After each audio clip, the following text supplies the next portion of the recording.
Hi, welcome to Quilts on Tour. Today I want to show you what sashing is and what a cornerstone is, and I want to show you how to incorporate that in your quilt. This is especially helpful if you're making a quilt and you don't have a pattern. A lot of patterns tell you what size to cut it and whatever, but like with our block swaps that we're doing, we don't have a pattern, and some people were a little confused about how to put them together. So I'm going to show you what I did. So here is one that I recently finished, and the sashing is the fabric that's in between your blocks. They usually run between 1.5 inches and 2.5 inches.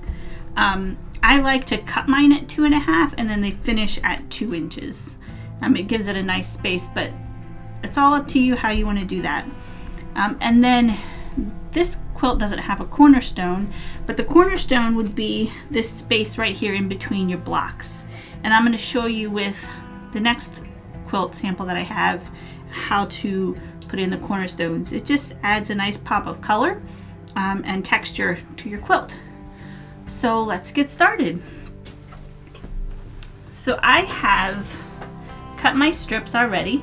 These are 2.5 inches wide by 10.5 because my blocks are 10.5 inches. If your blocks were bigger or smaller, that's how long you would cut your sashing. So if, say your block was 8.5 inches, your sashing would be 2.5 by 8.5. Make sense? Your cornerstones are going to be square whatever width your sashing is. So since my sashing is 2.5 inches, my cornerstones are 2.5 inches square, so they line up easily. So I have some here that I've already done and added the sashing to, and they've attached the blocks together like this. And I'm going to show you on the last one how I attached the sashing. It's pretty simple. You just take your block, make sure it's laying the right direction. Some blocks, it doesn't matter which way, but some blocks do, especially if you have names on them or if it's a directional fabric. So make sure it's laying the right direction. And then you take your sashing fabric and you just attach it to your block. See, and I use, in my machine, I use Orfil 50 weight, and I just have it, I think it's like off-white, it's not quite white, but it blends really nice. And I'm just going to sew that down.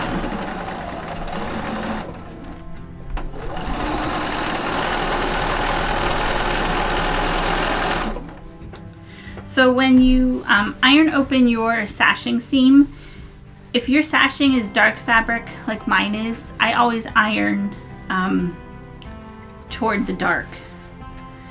And then with your cornerstones, you want to iron away from it, and I'll show you that when we do it. That way they nest really nicely when you go to sew them together. That'll make more sense here in a minute. So we're going to take our next block, and sew that one together.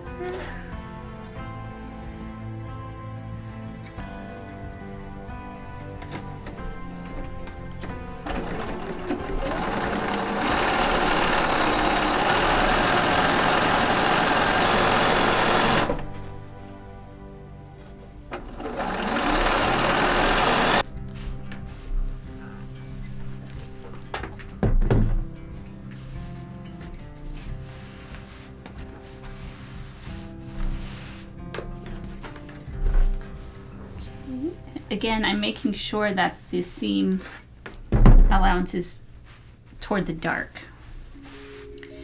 And now we're going to do our last one. Just line that right up.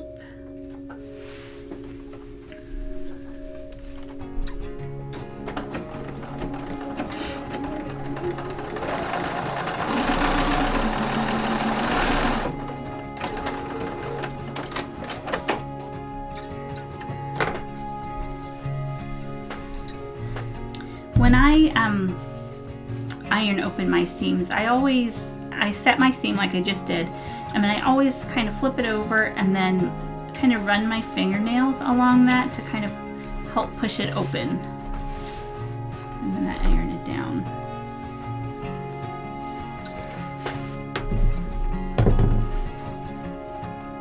Alright, last block.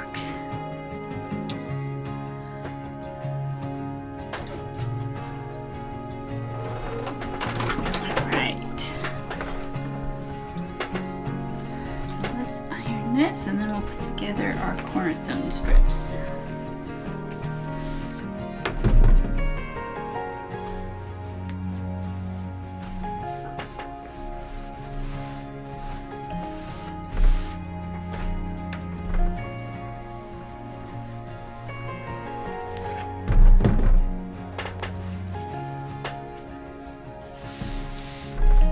Okay.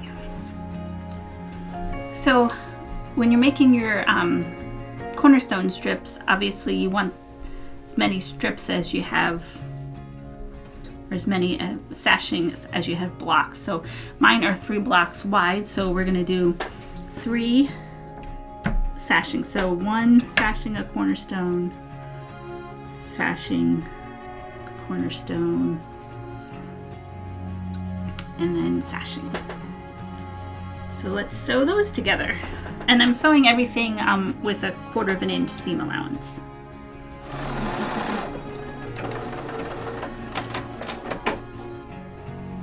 And these don't take long at all because they're just little things. So when I iron my cornerstone seams, because my block seams are facing in towards the sashing, I want to make sure that these are facing out. You want them opposite of your sashing on your blocks so they can nest, and you'll see that here in a minute.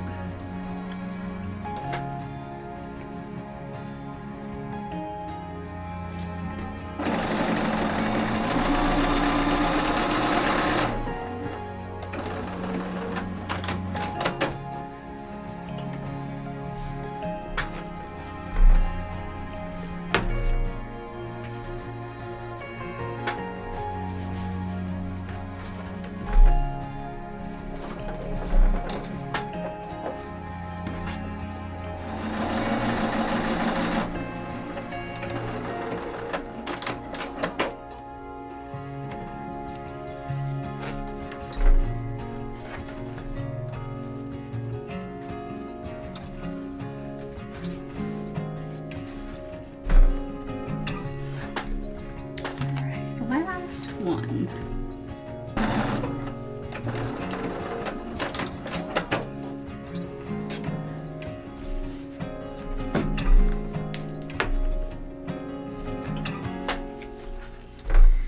All right, so this is what it looks like for your sashing strips for the rows. So I'm gonna move this out of the way and we'll attach it to our first row.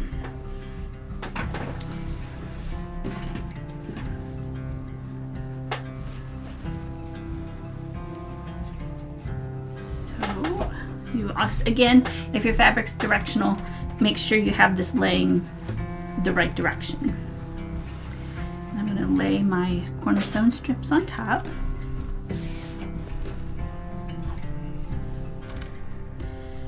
And I don't know if you could see, but our seams on the bottom are facing in and our seams on the top are facing out. So that makes it really easy to nest them. And I use clips. I don't like pins because I usually end up stabbing myself and it's a mess. Lots of blood. So I'll clip these at each seam. Again, if you make sure that they nest, you'll have a nice, they'll line up really nicely, and you'll see that here in a minute.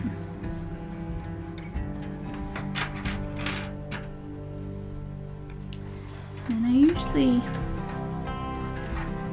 open where I start. Sometimes in the middle, just depends on what I'm feeling, but definitely again at the end, because you kind of want it, you don't want it to stretch, especially since some of your blocks, it can stretch a little bit, and you want it to be the same length. So either pinning or clipping it will help keep your fabric from shifting too much while you sew it.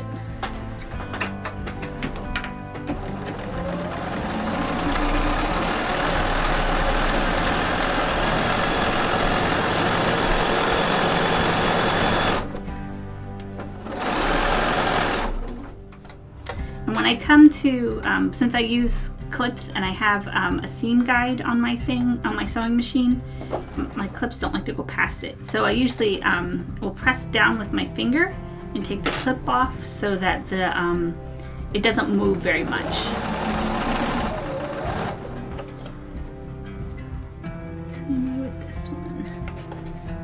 I want to make sure that the seams stay lined up.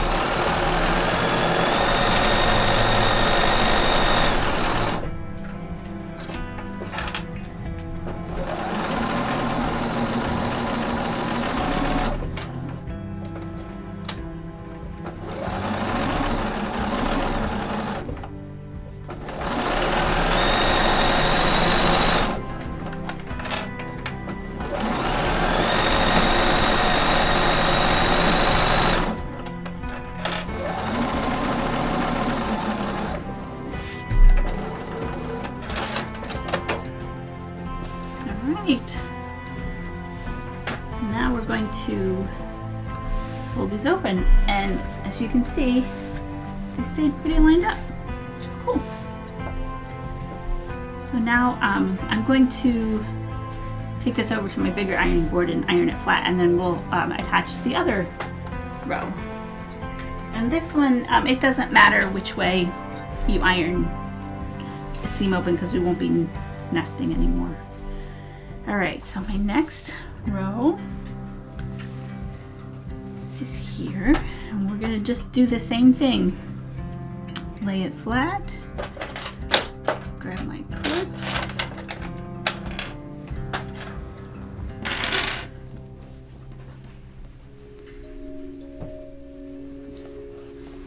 I want to make sure that these seams are nested together.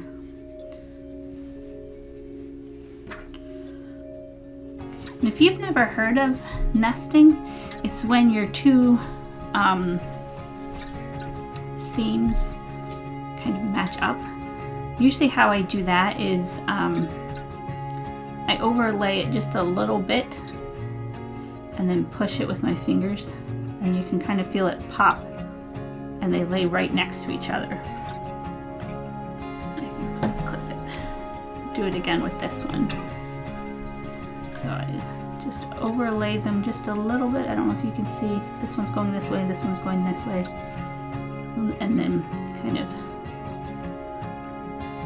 twist. I do like a twisting motion with my fingers until I feel them pop down into right next to each other.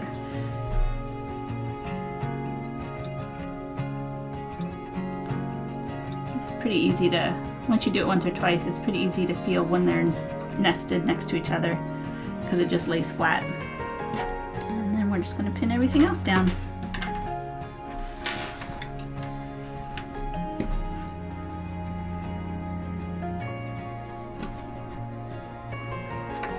So nesting is pretty important. I can show you, like on this block, if you didn't nest the seams, it wouldn't line up right. It would look kind of wonky. Yeah, most nesting is important in quilting. You got to get nesting down or your seams won't line up when you go to do your sashing and your borders, and even your blocks sometimes. Alright, so let me sew this one down. I also use this thing called a stiletto. This one I got at Hobby Lobby for like $4, but you can get much prettier ones. Because this seam here is pointing upwards, so when I go over it with my foot, it might fold this way, which will then leave my quilt bumpy. But I don't really want to use my finger to hold it down while I get close to the needle, because that's how you sew your finger, and that hurts. So I usually use my stiletto and I'll just hold it down. I don't really like push on it, I just kind of lay the weight of the stiletto to keep it down, so when it goes under my foot it stays flat, and then you don't have that bumpy mess under your quilt.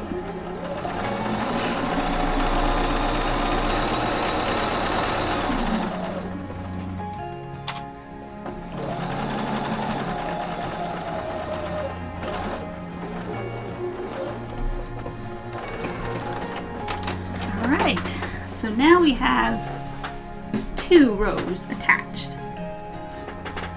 And they look pretty good. I'm going to iron it flat, and as you can see, because we nested, our lines are pretty straight on our cornerstones. So I'm going to iron this open and then attach the other rows, and then let's take a look at it.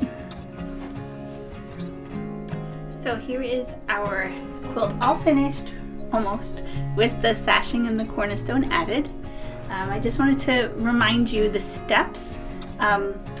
First you add your sashing in the middle to make rows, and then you sew together your cornerstone strips, and then you add the rows one at a time. Makes it just a little bit easier. You don't want to do it in chunks, it's too hard. And I also wanted to tell you where I got these blocks from. So Quilts on Tour does a block swap. This is from our fall 2020 swap. I swapped with 11 different ladies for a total of 12 blocks. This one was mine. If you see your block up here, let me know, put it in the comments. It was a lot of fun. So if you join our Facebook group, you'll be notified you'll know when we started our next swap. They're great fun. We got to know a lot of people. So make sure you sign up and join. This doesn't have a border yet, so our next video I want to show you how we put on a border for a quilt if you don't have a pattern. So just to show you, here's the other one that I did, and this one's actually all finished. It's been quilted. It's got the back on it and the binding. But again, these are blocks from my fall swap. And this one I didn't put cornerstones on. I just did the rows, and then I just had one long strip in the middle. So let me know if you have any questions, any comments. If you like cornerstones, don't like cornerstones, leave them in the comments. I'd love to know your opinion. Thanks for watching, and don't forget to subscribe.